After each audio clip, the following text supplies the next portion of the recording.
तो अब आपको बताते हैं कि इस पूरे विश्व में, इस पूरी पृथ्वी के ऊपर अगर कोई भी ये कहता है कि मैं कल की अवतार हूं, और कोई भी ये मानता है, उनको मानने वाला,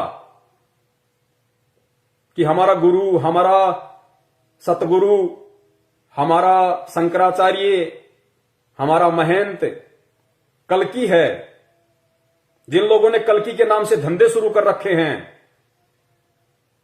किसी के भी मस्तिष्क पे जो धार्मिक नेता है, धार्मिक, क्योंकि यहां पे स्पिरिचुअलिटी की बात हो रही है, यहां पे उस सायरन की बात हो रही है, जो हिंदू धार्मिक नेता होगा, जो गुरु होगा, जिसके विषय में कहा जाता है कि वो कल्कि है, वो जन्म ले चुका है, कोई कहता है वो प्रकट हो चुका है, कोई कहता है वो अपना काम भी शुरू कर चुका है, उसकी सबसे पहली पहचान आप रूपा आनंद जी कह लीजिए, वैसे भविष्यवाणी तो नास्त्रेदमस जी की है, इन्होंने कॉपी की है, इनको नहीं पता था इन बातों का। तो उसकी पहचान इन्होंने बताई कि जो आंखों की दोनों बोहें हैं उनके मध्य वी का निशान होगा, अर्ध चंद्रमा का निशान होगा। तो अब वीडियो आगे जो बनने जा रहा है, अब यहां से मुझे सारे प्रमाण आप लोगों को दिखाने पड़ेंगे। मैं बहुत सारे लोगों का नाम बताऊंगा, लेकिन फिट किसके ऊपर बैठेगा ये आपने डिसाइड करना है। तो इस पूरी पृथ्वी पे, इस पूरे ब्रह्मांड में, खाली पृथ्वी नहीं, इस पूरे ब्रह्मांड में आध्यात्मिक क्षेत्र में यदि कोई संत है, महात्मा है, और जिसके विषय में, जिसको टारगेट करके नास्त्रेदमस जी ने बरसों पहले भविष्यवाणी की थी कि वो जो हिंदू सायरन, हिंदू संत होगा, जिसका पूरे विश्व पे एक छत्र राज होगा, जिसको पूरी दुनिया पूजेगी, और जो पूजने के लायक है, जिसका एक झंडा होगा, जिसकी एक भाषा होगी, बड़े बड़े राष्ट्रों के राष्ट्र अध्यक्ष यानी प्रधानमंत्री, राष्ट्रपति अपने राजकाज की शुरुआत उससे सलाह लेके किया करेंगे, यानी वो उन सब का धार्मिक गुरु होगा। उसके दोनों बाहों के बीच में वी का निशान होगा, अर्ध चंद्र बिंदु, अर्ध चंद्र आधा चंद्रमा की तरह होगा। और इस पूरे विश्व में अगर ये पहचान किसी आध्यात्मिक संत, महंत या गुरु के ऊपर फिट बैठती है, पूरे विश्व में वो केवल एक ही महापुरुष है।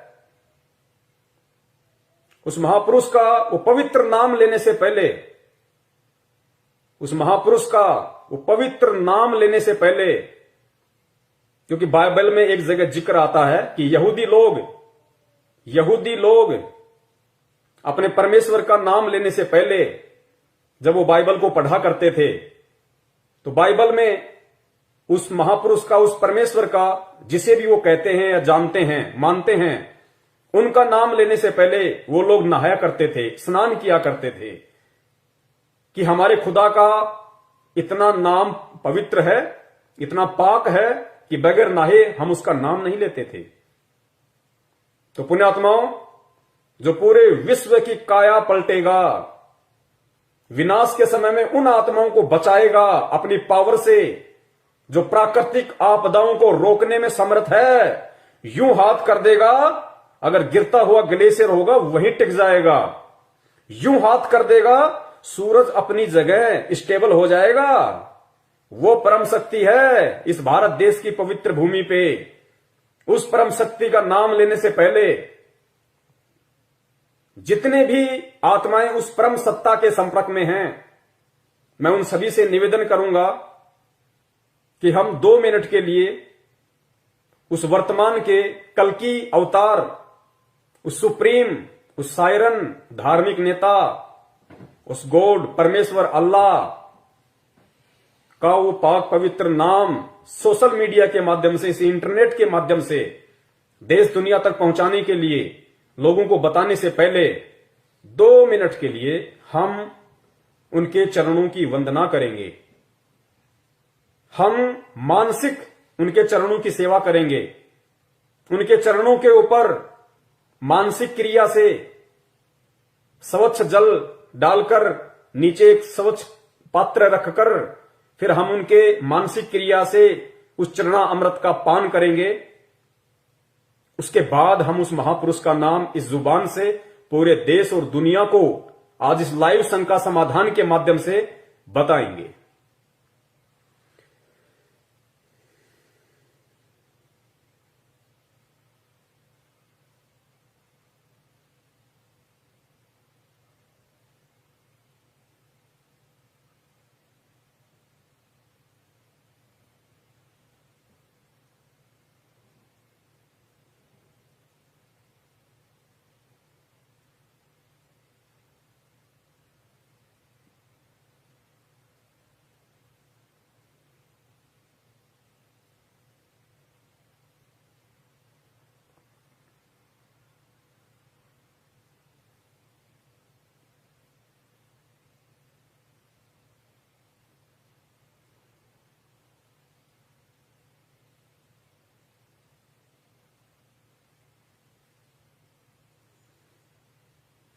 जय जगत गुरु, जय भारत।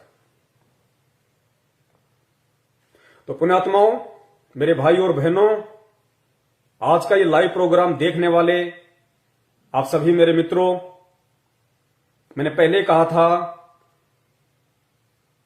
श्री रामचंद्र जी त्रेता युग में आए थे तो कोई जानवर बन के नहीं आए थे, इंसान के रूप में आए थे, सर पे सींग लगा के नहीं आए थे।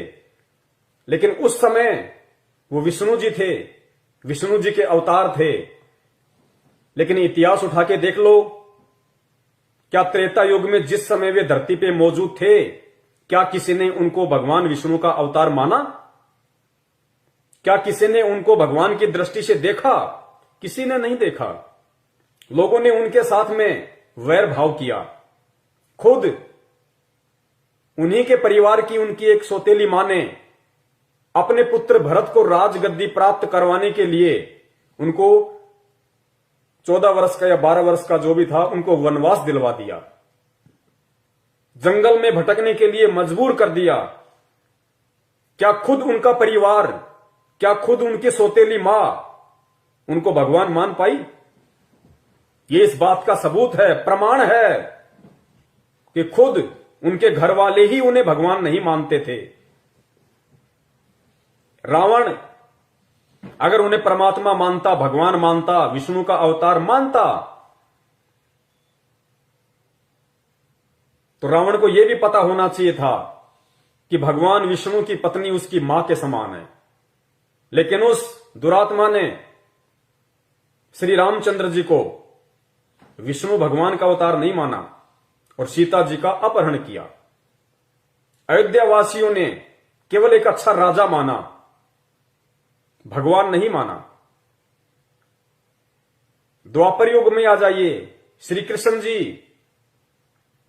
क्या जिस समय वो धरती पे 200 वर्ष तक रहे, क्या किसी ने उनको भगवान माना? क्या किसी ने उनको विष्णु माना? क्या किसी ने उनको विष्णु का अवतार माना? जरासिंध, काल्यावन, पूतना, पता नहीं कितने नाम आपको अच्छे से पता होगा। सबने उनके साथ में वैर भाव किया, लड़ाइयां की। खुद का मामा दुश्मन हो गया। क्या खुद का परिवार उन्हें परमात्मा मानता था, विष्णु का अवतार मानता था? नहीं माना। लेकिन आज इतने वर्ष बीत जाने के बाद घर घर में उनकी पत्थर की मूर्तियां बना के उनको पूजा जाता है। उनसे कुछ मांगने की दृष्टि से अगरबत्तियां जलाई जाती हैं, अरदास की जाती है, मन्नतें मांगी जाती है। लेकिन क्या आज वो आपकी मन्नतें पूरी कर देंगे? क्या मूर्ति आपकी मन्नतें पूरी कर देंगी? 21वीं सदी के इंसान हो, शिक्षित हो, टेक्नोलॉजी है, विचार करो। अगर आपके पेट में दर्द है, आपको हॉस्पिटल याद आएगी।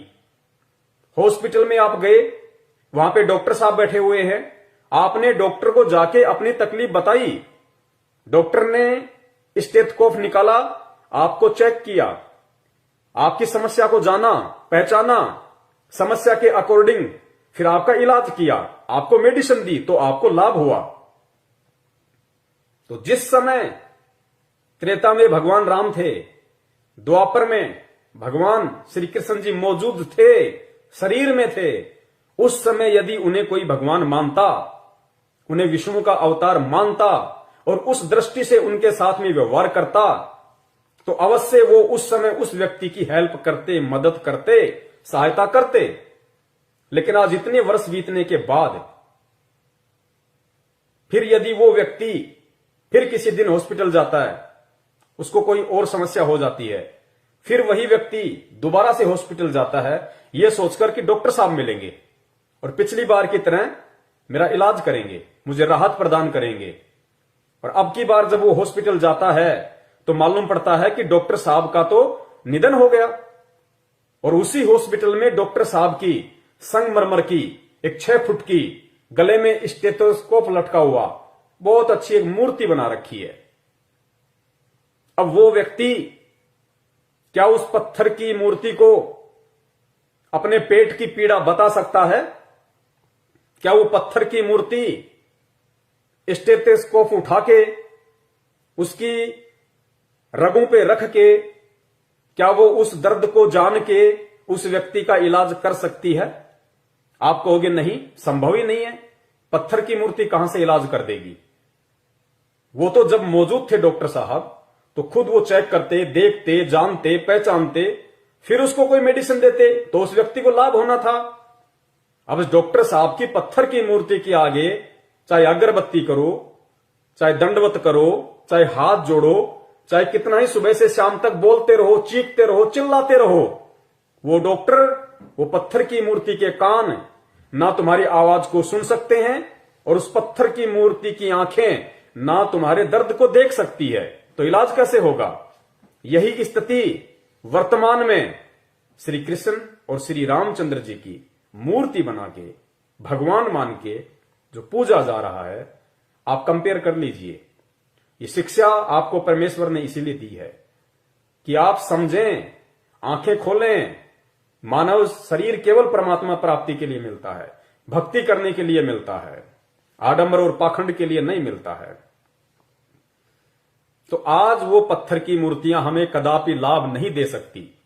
तो कहने का मतलब है, आज आपको जिस सुप्रीम का नाम बताया जा रहा है, जिस अवतारी शक्ति के विषय में बताया जा रहा है, अगर आप समझदार हो, 21वीं सदी के सभ्य इंसान हो और वास्तव में यदि आपको लाभ लेना है, तो वो परम शक्ति आज इस पृथ्वी पे ठीक उसी प्रकार मानव शरीर में प्रकट है, मानव शरीर में विद्यमान है।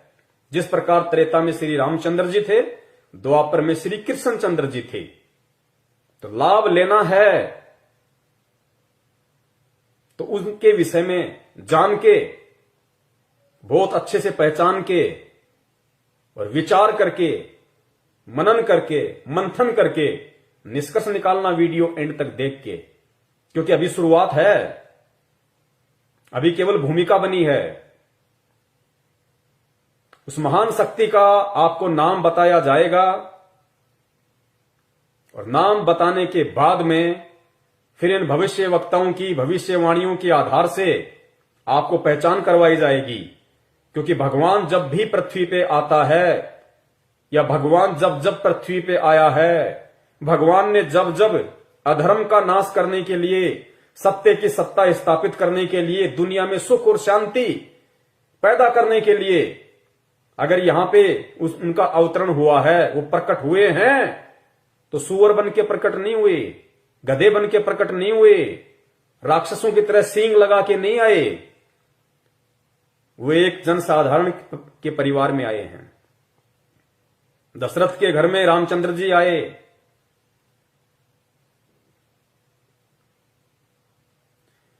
और द्वापर युग में नंद जी के घर पे श्री कृष्ण जी आए। इसी प्रकार वो परम शक्ति जैसी लीला विष्णु अवतार उन महापुरुषों ने की, वैसी ही लीला एक जन साधारण की तरह वो परम शक्ति जो ब्रह्मा विष्णु महेश से असंख्यों गुना ज्यादा पावरफुल है, वो आज इस पृथ्वी पे मौजूद है, जिसका गुणगान चारों वेद करते हैं। गीता जी जिसकी महिमा का गुणगान करती है, वो महापुरुष आज इस पृथ्वी पे प्रकट है, जिसे इन भविष्य वक्ताओं ने कल्कि का नाम दिया है, वर्तमान समय वाले कल्कि का नाम, कि वो आ चुका है, अपना काम शुरू कर चुका है। और प्रथम पहचान के रूप में रूपा आनंद जी ने नास्त्रेदमस की भविष्यवाणी का हवाला देते हुए और उत्तराखंड के सभी साधु संतों की मीटिंग के बाद में जो पहचान बताई गई कि वो जो कल्कि होगा, जो महापुरुष होगा, जो अवतारी शक्ति होगी, जिसके बराबर कोई भी समर्थ नहीं होगा, उसके मस्तिष्क पे अर्धचंद्र का निशान होगा, वी का निशान होगा। तो वो परम शक्ति, वो महापुरुष, वो साइरन द ग्रेट, वो नास्त्रेदमस का हिंदू नेता, वो ब्रह्मा विष्णु महेश दुर्गा और काल का पालक, जो उनका भी पेट भर रहा है, और जो आज एक सामान्य व्यक्ति की भूमिका में इस भारत देश की पवित्र भूमि पे प्रकट है, उनके चरण कमल इस पृथ्वी को स्पर्श कर रहे हैं। वो परम शक्ति गांव धनाना, जिला सोनीपत, हरियाणा, और उस परम शक्ति का नाम है परम पूज्य परम पिता परमेश्वर, सारी सृष्टि के रचनहार, कुल मालिक कबीर साहेब सतगुरु रामपाल जी महाराज। बंदी छोड़ सतगुरु रामपाल जी महाराज की जय हो। ये है वो परम शक्ति, वो अखिल ब्रह्मांड का स्वामी, वो जगत गुरु, वो नारायण, जिसकी कथाएं भगवान विष्णु को केंद्रित करके सुनी और सुनाई जाती हैं, जिसकी महिमा का गुणगान हिंदू धर्म के चारों पवित्र वेद करते हैं, मुसलमान भाइयों की कुरान शरीफ करती है, सिखों का गुरु ग्रंथ करता है। वो महापुरुष, वो परम शक्ति, वो परम सत्ता, वो साइरन द ग्रेट, वो भविष्यवाणियों में भविष्य वक्ताओं का कल्कि, वो सुप्रीम पावर, वो सुप्रीम गॉड, जिसे राम कह लीजिए, खुदा कह लीजिए, अल्लाह कह लीजिए, वाहि गुरु कह लीजिए, वो परम सत्ता परम पूज्य सतगुरु रामपाल जी महाराज जी हैं। अब आगे आपको एक एक पॉइंट के आधार पे, इन भविष्य वक्ताओं की भविष्यवाणियों के पॉइंट के आधार पे साबित किया जाएगा, क्योंकि कहते हैं कि हाथ कंगन को आरसी क्या और पढ़े लिखे को फारसी क्या। ये मैं नहीं कहूंगा, आप ही के भविष्य वक्ता, जिनको आप लोगों ने सुप्रीम बना रखा है, जिनके यूट्यूब पे वीडियो चलते हैं, जिन्होंने भविष्यवाणियां कर रखी हैं, और इन्हीं भविष्य वक्ताओं ने जो पहचान उस कल्कि को लेके की है, उस सुप्रीम को लेके की है कि वो प्रकट हो चुका है। एक एक पॉइंट, एक एक बात सोने की तरह परम पूज्य सतगुरु रामपाल जी महाराज जी के ऊपर सोने की तरह खरी उतरेगी, खरी सह सबूत प्रमाणित। और सबूत देखकर भी अगर कोई दुरात्मा सत्य को स्वीकार नहीं करती है, तो विनाश के समय में उसकी सुरक्षा, उसकी रक्षा इस ब्रह्मांड में कोई नहीं कर सकेगा। क्योंकि अगर एकमात्र रक्षक, संरक्षक इस पृथ्वी पे यदि मानव जाति का कोई होगा, केवल परम पूज्य सतगुरु रामपाल जी महाराज जी होंगे, जो स्वयं साक्षात पूर्ण ब्रह्म परमेश्वर कबीर साहिब जी हैं। स्वयं कबीर परमेश्वर हैं। भगवान आएगा सींग लगा के नहीं आएगा। और गीता जी में कहा गया है कि अर्जुन, अगर तुझे पूर्ण संत की, तत्वदर्शी संत की पहचान करनी है, अपना आत्म कल्याण, अपना उद्धार करवाना है, तो उसकी पहचान सिर्फ ज्ञान से होगी, बाह्य आडंबरों से पहचान नहीं होगी। जटा रखवाली, किसी ने बिल्कुल खोपड़ी बिल्कुल सपाचट करवा रखी है, किसी ने मूछें करवा रखी है, किसी ने दाढ़ी करा रखी है, गले में बड़ी बड़ी मालाएं पहन रखी हैं, कानों में बड़े बड़े कुंडल पहन रखे हैं, या कोई नंगा फिरता है, कोई आधे कपड़े पहन के फिरता है, ये पहचान परम संत की नहीं होती। उस परम संत की, जो स्वयं पूर्ण परमात्मा कबीर साहिब जी होते हैं, उनकी पहचान सिर्फ और सिर्फ ज्ञान से होगी। कौन से ज्ञान से? जो पवित्र गीता जी में वर्णित है, जो पवित्र चारों वेदों में वर्णित है, जो पवित्र मुसलमान धर्म की कुरान शरीफ में वर्णित है, जो पवित्र गुरु ग्रंथ साहिब जो सिखों का है उसमें वर्णित है। बाइबल में जिसकी पहचान है, केवल वही एकमात्र परम सत्ता, परम शक्ति, सुप्रीम सायरन, कल्कि, उनको कुछ भी कह लीजिए, क्योंकि सारी उपमाएं केवल उस परम पिता परमेश्वर के लिए हैं, जो परम पूज्य सतगुरु रामपाल जी महाराज जी के रूप में धरती पे प्रकट हैं। तो वो जो अर्धचंद्र की जो बात कही गई है, वी फॉर विक्ट्री की जो बात कही गई है, इस पूरे ब्रह्मांड में आध्यात्मिक क्षेत्र से जुड़ा हुआ यदि कोई संत, महात्मा, पीर, पैगंबर, कुतुब, ओलिया, काजी, मुल्ला, पंडित, शंकराचार्य, संत, महंत, पादरी, पोप, अगर कोई है इस दुनिया में जिसके मस्तिष्क पे, जिसकी बाहों के मध्य अगर अर्धचंद्र का साइन है, वी का निशान है, केवल वो महापुरुष परम पूज्य सतगुरु रामपाल जी महाराज जी हैं। अपनी आंखों का चश्मा उतार के अच्छे से उनकी फोटो को जूम करके और आंखों से पहले अपने दिल और दिमाग को साफ करके देखना, स्पष्ट दिखाई देगा। प्रमाण आपको दे देते हैं। हालांकि मैं फोटो दिखाऊंगा, आपको साफ दिखाई नहीं देगी। इंटरनेट से देख लेना, यूट्यूब पे देख लेना, गूगल पे देख लेना। लाखों की संख्या में परमपिता परमेश्वर जी के, संत रामपाल जी महाराज जी रूप वाले, स्वरूप वाले इस बॉडी की, इस चेहरे की फोटोएं डली हुई है। आंखों से पहले दिल और दिमाग को साफ करना मत भूलना। स्पष्ट दर्शन देगा परमेश्वर, स्पष्ट दिखाई देगा। सुनिए, परमपिता परमेश्वर सतगुरु रामपाल जी महाराज जी ने अपने सत्संगों में बहुत समय पहले ही इस बात का जिक्र कर दिया था।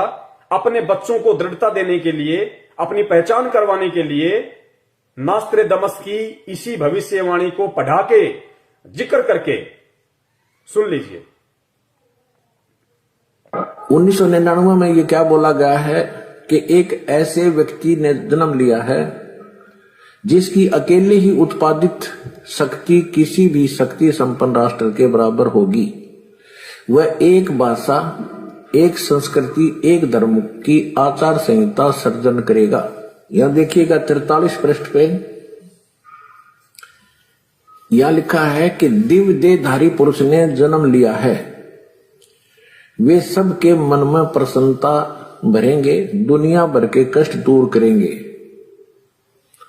अन्यायी और अत्याचारियों को भी वह ठीक करेंगे। रात्रि के प्रथम पहर में जब मैं प्रगाढ़ निद्रा में होता हूं तो स्वप्न में एक दिव्य पुरुष को देखता हूं, दिव्य व्यक्ति को। किसी जलाशय के निकट बैठे हुए इस योगी के मस्तक में दोनों भावों के जहां मिलती हैं तो उसमें अर्ध चंद्रमा के दर्श होते हैं। उसके बाल सफेद हैं, सुबर वेशभूषा है यानी साधारण सुंदर, वर्ण गौर है, गोरा कलर है, तथा पैरों में चर्म विहीन पाहन यानी पादुकाएं हैं। बिना चमड़े की जूतियां पहनता है। आज तो हमने पूरे अनुयायियों से कोई बैन लगा रखा है कि चमड़े की जूती तुमने पहननी है, नहीं मैं तो पहनूं था कितने। देखिए, परमपिता परमेश्वर जी ने, जो दुनिया का सायरन है, दुनिया की नजरों में कल्कि है, महापुरुष है, उन्होंने अपने बच्चों को सत्संग के माध्यम से काफी वर्ष पहले ये संकेत कर दिया था, इशारा कर दिया था, नास्त्रेदमस जी की भविष्यवाणी का जिक्र करते हुए। उन्होंने जो अर्धचंद्र की बात अपने सत्संग में बताई है, लेकिन खुल के नहीं बताया, क्योंकि अब वो ये नहीं कहेंगे कि बच्चों मेरे मस्तिष्क पे अर्धचंद्र का निशान है। समझदार को संकेत काफी होता है।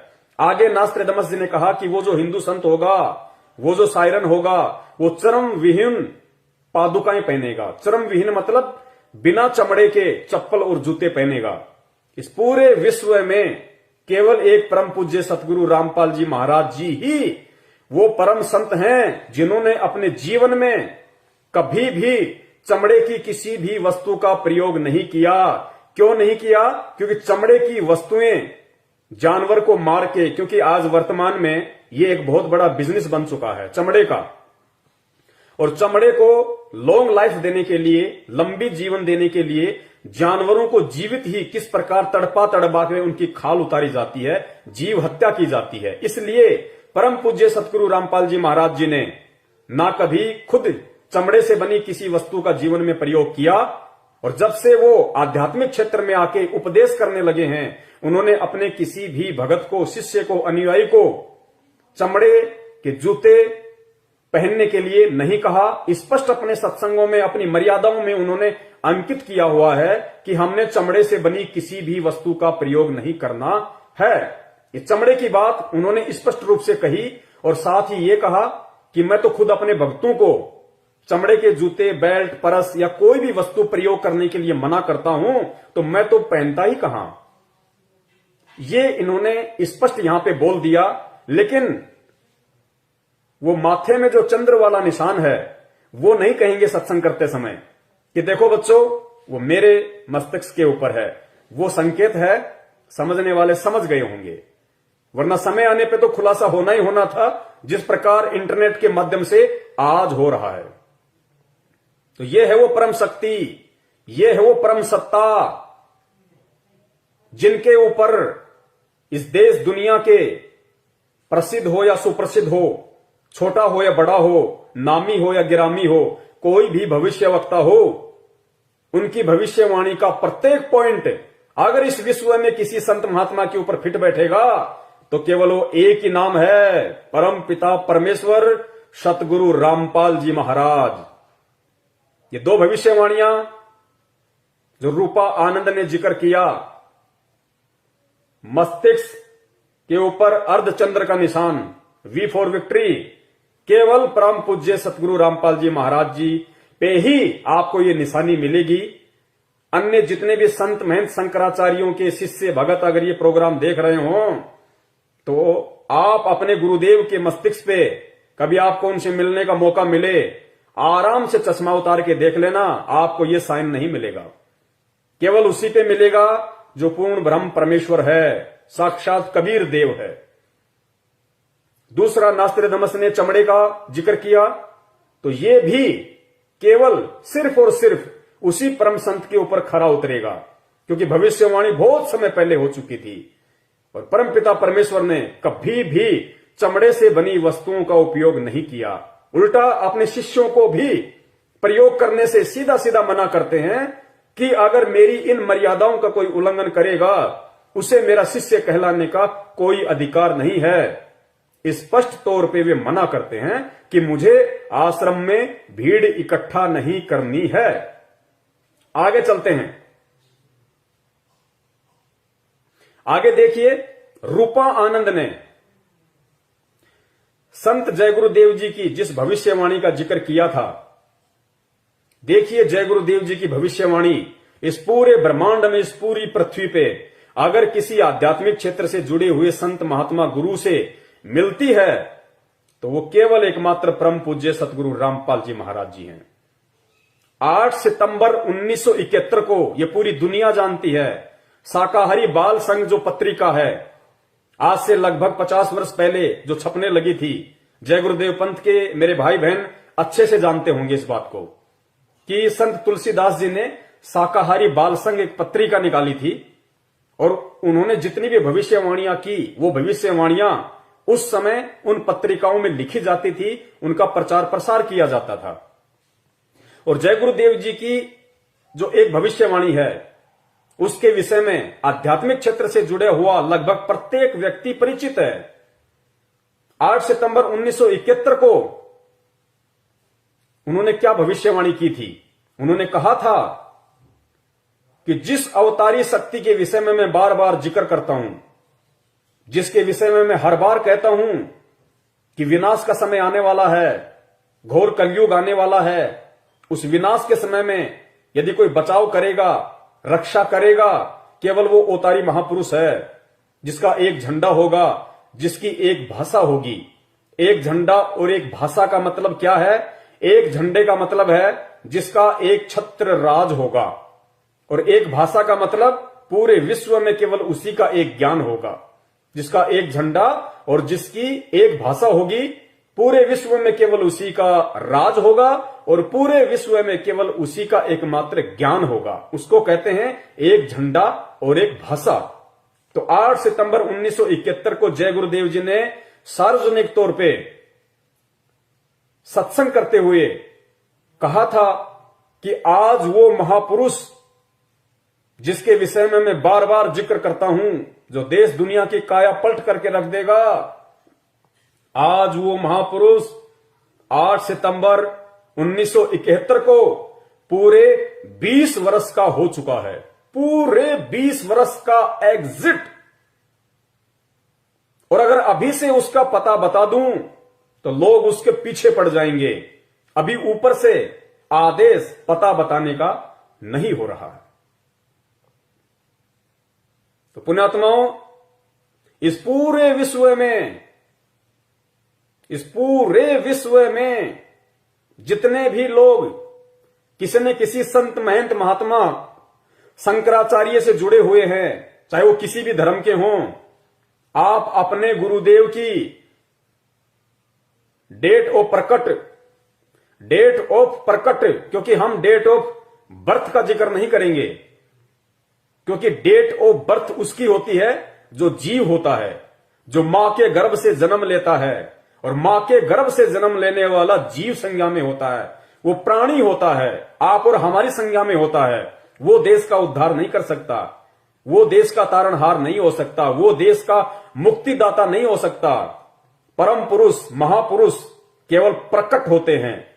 लोगों को लगता है उन्होंने मां के गर्भ से जन्म लिया है, लेकिन वो जन्म नहीं लेते, क्योंकि परमेश्वर के गुणों में जन्म लेना नहीं है। ये वेद महिमा का गुणगान करते हैं, गीता इस महिमा का गुणगान करती है। परम पुरुष, महापुरुष, सायरन स्वयं वो कबीर परमेश्वर होता है। और वो कबीर परमेश्वर जब इस पृथ्वी पे प्रकट होता है किसी भी साधु संत के रूप में या जिंदा महात्मा के रूप में, केवल प्रकट होते हैं। तो संत रामपाल जी महाराज जी की आप लोगों की नजरों में, क्योंकि जब तक आपको ज्ञान नहीं है तब तक आप डेट ऑफ बर्थ ही बोलेंगे, और जिसे ज्ञान हो गया वो बोलेगा डेट ऑफ प्रकट। तो हमारी नजरों में डेट ऑफ प्रकट और आपकी नजरों में डेट ऑफ बर्थ उनकी 7 सितंबर 1951 है। 7 सितंबर 1951, जिसके विषय में जय गुरुदेव पंथ के संत तुलसीदास जी ने डंके की चोट पे पूरी देश दुनिया के सामने खुले तौर पे जो सत्संग करते थे, उन्होंने कहा था कि वो परम पुरुष, क्योंकि जय गुरुदेव जी एक संत थे, आध्यात्मिक क्षेत्र से जुड़े हुए थे, पूर्व जन्म की भक्ति उनके पास में थी, और परमात्मा ने पृथ्वी पे आने के बाद अपनी उपस्थिति दर्ज करवानी थी। ये भविष्यवाणियां करवा के, क्योंकि आगे चल के फिर ये भविष्यवाणियां कोई बताएगा, कोई समझाएगा कि किस महापुरुष पे फिट बैठ रही हैं। वो हाथी कौन है जिसके कपड़े लोगों ने पहले सीन के तैयार रख दिए, वो हाथी कौन है। सो संत जय गुरुदेव की जो भविष्यवाणी है, जो ये कपड़ा है केवल हाथी पर ही फिट बैठेगा, गधे पे या झोटे पे अगर कोई फिट बैठाने की कोशिश करेगा तो नहीं बैठेगी, मजाक बनवाएगा अपना आने वाले इतिहास में। तो 8 सितंबर 1971 को जय गुरुदेव जी ने कहा था कि वो महापुरुष, वो अवतारी महापुरुष जो पृथ्वी पे प्रकट हो चुका है, वो आज पूरे 20 वर्ष का हो चुका है। तो 8 सितंबर 1971 को यदि कोई 20 वर्ष का हुआ था आध्यात्मिक क्षेत्र से जुड़ा हुआ व्यक्ति, वो केवल परम पूज्य सतगुरु रामपाल जी महाराज हैं। आप उनकी डेट ऑफ बर्थ निकाल के देख सकते हैं, गूगल पे मंगवा सकते हैं, पैन कार्ड, आधार कार्ड, लाइसेंस, कुछ भी। उनकी डेट ऑफ बर्थ उस समय पूरी 20 वर्ष की हो चुकी थी। तो संत जय गुरुदेव जी की भविष्यवाणी अगर इस विश्व में किसी संत महात्मा पे फिट बैठती है, वो केवल परम पूज्य सतगुरु रामपाल जी महाराज जी हैं, अन्य कोई नहीं है। चाहे कितनी ही कोशिश क्यों ना कर लो, फर्जी बनवा नहीं सकते, क्योंकि पूरी दुनिया के सामने है। अब कोई पलट नहीं सकता, क्योंकि सबके डेट ऑफ बर्थ पूरी दुनिया के सामने है। इसलिए जो समझदार व्यक्ति होगा, जो बुद्धिमान व्यक्ति होगा, जो परमात्मा प्रेमी आत्मा होगी, उसको ये सारे प्रमाण और किस व्यक्ति पे फिट बैठ रहे हैं उसको स्वीकार करने चाहिए, स्वीकार कर लेने चाहिए और अपना आत्म कल्याण उस महापुरुष की शरण में आके करवा लेना चाहिए। अब सुनिए परम पूज्य सतगुरु रामपाल जी महाराज जी का एक छोटा सा सत्संग, जिसमें उन्होंने जय गुरुदेव पंथ के संत तुलसीदास जी की उस भविष्यवाणी को उन्हीं की शाकाहारी पत्रिका से पढ़ के बनाया, सुनाया है। सुनिए।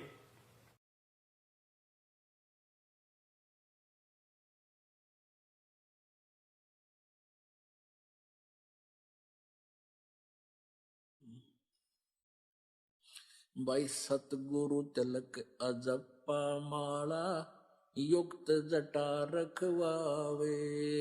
सतगुरु तिलक अजप्पा माला युक्त जटा रखवावे।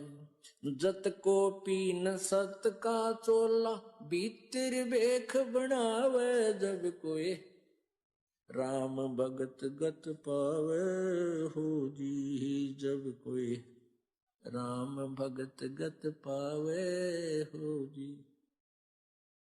भाई लोक लाज मर्याद जगत की तरण ज्यों तोड़े बगावे।